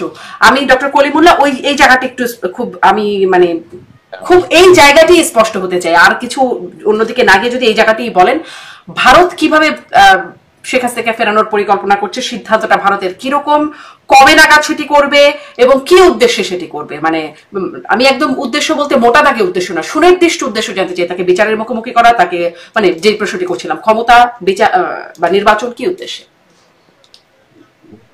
দেখুন, আপনি একজন মৃত্যুবরণ করুক, 1400 জন মৃত্যুবরণ করুক, যখন ঘটনাগুলো ঘটে তখন কিন্তু আপনি একই সমতলে পড়ে যান। শেখ হাসিনাকে আপনি যদি অভিযুক্ত মনে করেন তাহলে প্রফেসর ইউনূসকেও একই পাল্লায় আপনাকে ফেলতে হবে। পাঁচজন অফিসিয়াল ফিগার মৃত্যুবরণ করতে হয়েছে, স্বাভাবিক মৃত্যুর অধিকার থেকে তারা বঞ্চিত হয়েছেন। যেমনটি বলা হয় 1400 মানুষ তারা স্বাভাবিক মৃত্যুর অধিকার থেকে বঞ্চিত হয়েছেন শেখ হাসিনার শাসনামলে। খেয়াল করেন। এখন এই যে শেখ হাসিনার শাসনামলে না, কারণ 15ই আগস্ট পর্যন্ত এই সংখ্যাটা জাতিসংঘ দিচ্ছে। না, ঠিক আছে, মানে আমি খুব মানে সাধারণ ভাবে বিষয়টা আলোচনা করছি, বিটিগিটিতে যাচ্ছি না। কারণ ওই দায় আবার প্রফেসর ইউনূসের যখন তিনি 8 তারিখে শপথ গ্রহণ করেছেন, 8ই আগস্ট থেকে 15ই আগস্ট, এই সময়টা দায় পরিপূর্ণভাবে তার। তো ফলে আপনি সংখ্যাতাত্ত্বিক বিচারে যদি যান তাহলে হয়তো 19-20 হবে, এটা নিয়ে আমি ডিবেটে যাব না, কিন্তু আপনি কিন্তু একই সমতলে দাঁড়িয়ে গেলেন। তখন আপনি জাস্টিফাই করবেন কি করে, এই বিষয়টা কিন্তু আসবে। আর সেখানে আপনার অভিযোগ যদি ওঠে ক্রাইম এগেইনস্ট হিউম্যানিটি, আপনি ডিফেন্ড করবেন কি করে? আপনি নোবেল লরেট হতে পারেন, সেটা এক বিষয়। আমাদের শেখ হাসিনার শাসনামলেই আমরা এই ন্যারেটিভটা শুনেছি যে একজন নোবেল লরেট বেলারুসে তিনি বাহিনী বার আছেন, কেউ তো আইনের ঊর্ধ্বে নন। প্রফেসর ইউনূস কি আইনের ঊর্ধ্বে? অবশ্যই না। তো ফলে এই যে অ্যাকাউন্টেবিলিটি যে ইস্যুটা, একটা অনির্বাচিত সরকারের অধীনে আমরা এখন আছি, ম্যান্ডেটবিহীন সরকারের অধীনে আমরা শাসিত হচ্ছি, এটি অনেকের পছন্দ হচ্ছে না, ভালো লাগছে না, না লাগতেই পারে। সেই কথা বলবার অধিকারটুকু এখন নেই। কিছু বললেই লোকজন হামলে পড়ছেন। তো এখানে ভারত কি করবে? এবং মগের মূল্যকের ইংরেজি সংস্করণ ঘটেছে, মব ভায়োলেন্স। এবং সেখানে যেহেতু ধাত্রী মাতার ভূমিকায় ছিল ভারতেই রাষ্ট্রের ভূমিষ্ঠ হওয়ার ক্ষেত্রে, সুতরাং পার্টলি ভারতেরও দায়িত্ব আছে। ভারতের সৈন্যরা রক্ত দিয়েছে, সেটা থাকতে পারে, কিন্তু এখন তো স্বাধীন সার্বভৌম রাষ্ট্র। এখন এই রাষ্ট্রে কি হবে, কার বিচার হবে, নির্বাচন কবে হবে বা কি, সেটা বাংলাদেশ। আপনার civil aviation, postal system, entire government, এটাকে উইপেনাইজ করলে তো it is a threat for not only one country, it can B a big threat for the entire world. From that perspective, if India is concerned, you cannot say no. There is nothing wrong in it. Why only India? Any other country can be concerned. But all we are trying to say, India will be concerned because it is the closest neighbor that Bangladesh has. Concerned হয়ে India কিভাবে করবে সেই বিষয়টা কি স্পষ্ট? সেটা কিভাবে করবে কি আমি তো আপনাকে বললাম, আমি বললাম ডিজায়ারের জায়গায় আমাদের ডক্টর নাজমুল হাসান কলিমুল্লাহ উনি হয়তো আর একটু ডিটেইল জানেন, বাট দিনের শেষে বাস্তবে ডিজায়ার করাটা তো দোষের কিছু না। এখন কিভাবে করবে মানে কি, উনি কি কোনো ক্ল্যান্ডেস্টাইন অপারেশন করবে? না, আমি বিশ্বাস করি না, করবে না। ক্ল্যান্ডেস্টাইন অপারেশন করা লাগে না। ইন্ডিয়ার মতো একটা শক্তিশালী রাষ্ট্র যদি প্রপার নেগোসিয়েশনে থাকেন, উনি যদি তার ডিজায়ার বারবার এক্সপ্রেস করতে থাকেন, একটা সময় তো আপনাকে সম্মান করতে হবে। আপনি কতদিন না বলবেন? আপনি একটা পাড়ায় থাকেন, একটা মহল্লায় থাকেন, একটা গ্রামে থাকেন, আপনার বাড়ির পাশের মুরব্বী একটা কথা যদি 10 বার বলে, আপনি 10 বার না শুনেন, একবার তো আপনাকে শুনতে হবে। এটা তো বাস্তবতা।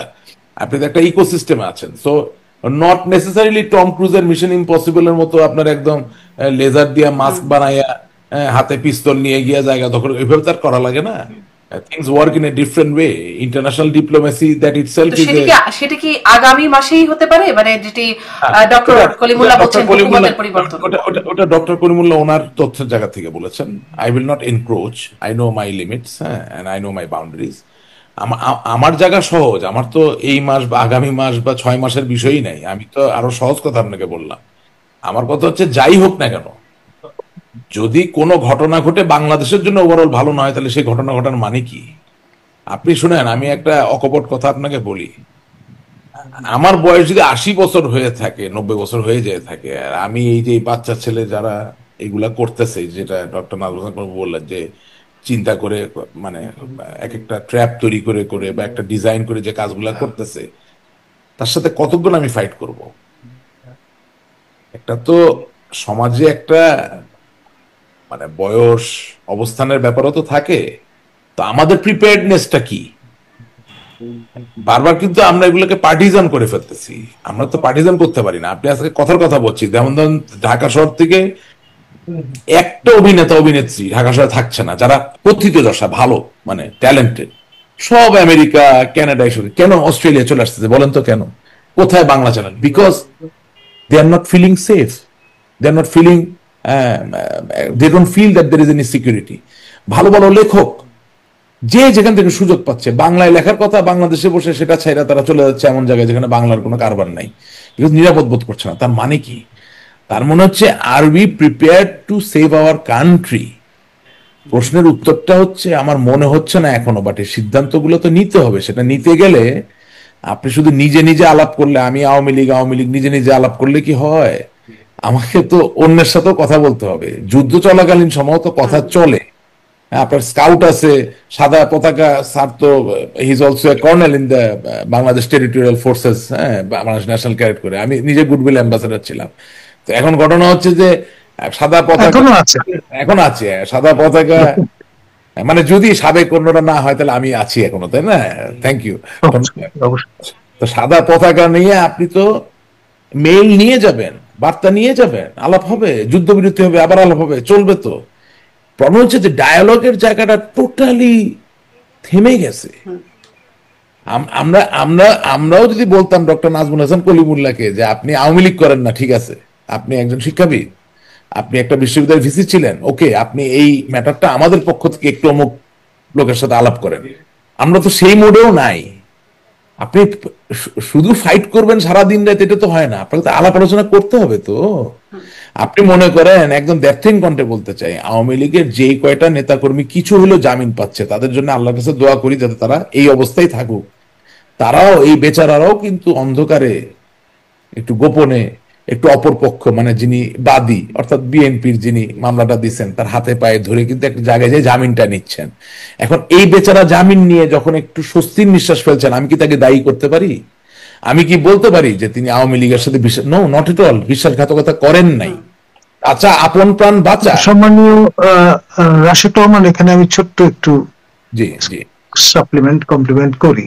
আমাদের সর্বজন শ্রদ্ধেয় সাবেক পরিকল্পনা মন্ত্রী মান্নান মহোদয়, তিনি এই সম্প্রতি তার সার্গোডিয়ান সতীর্থ যারা, তাদের সঙ্গে বসে কফি খেতে একটা ইটালিতে ঢুকেছিলেন।